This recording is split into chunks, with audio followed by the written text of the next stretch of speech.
नमस्कार मित्रांनो, मी कमलेश नवाळे तुम्हा सर्वांचं स्वागत करतोय. मित्रांनो, आजच्या या 15 ऑगस्टच्या स्वातंत्र्य दिनाच्या तुम्हाला खूप खूप शुभेच्छा. मित्रांनो, 15 ऑगस्ट म्हटलं की आपल्याला जुने दिवस आठवतात. सकाळी उठून शाळेत जाणं, स्वच्छ नवीन कपडे घालून, सुंदर कपडे घालून, शाळेचा युनिफॉर्म घालून शाळेत जाणे आणि झेंडावंदनासाठी रांगेत जाऊन उभे राहणे.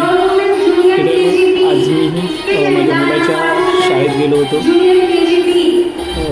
15 ऑगस्टच्या ध्वजारोहणासाठी आम्हाला सर्व पालकांना इन्व्हाइट केलं होतं. मीही गेलो होतो.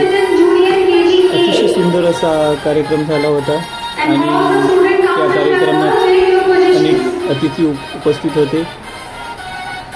हा कार्यक्रम पाहून मलाही माझे लहानपणीचे दिवस आठवले, ज्या वेळेला आम्ही परेड करायचो, प्रभात फेरी काढायचो, ध्वजारोहण करायचो, ध्वजावंदन करून ध्वजगीत म्हणायचो. अतिशय सुंदर असे हे दिवस होते जेव्हा आम्ही शाळेत होतो. त्यानंतर आज तसेच दिवस जगतो आहे असा भास होत होता.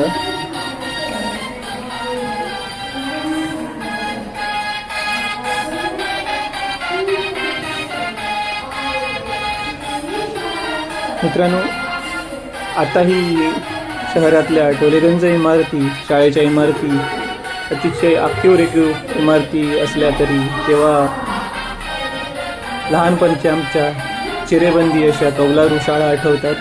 त्या शाळेसमोरील ध्वजस्तंभ, डौलाने फडकणारा आपला तिरंगा, असेच अनेक आठवणी या 15 ऑगस्टच्या निमित्ताने, स्वातंत्र्य दिनाच्या निमित्ताने आपल्याला जाग्या होतात.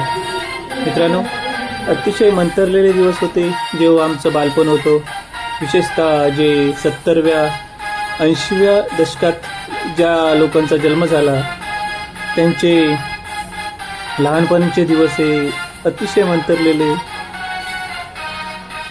सुवर्णमय असे दिवस होते. ते जे लोक आम्ही गावाला राहून निसर्गाच्या सानिध्यात शाळा शिकत होतो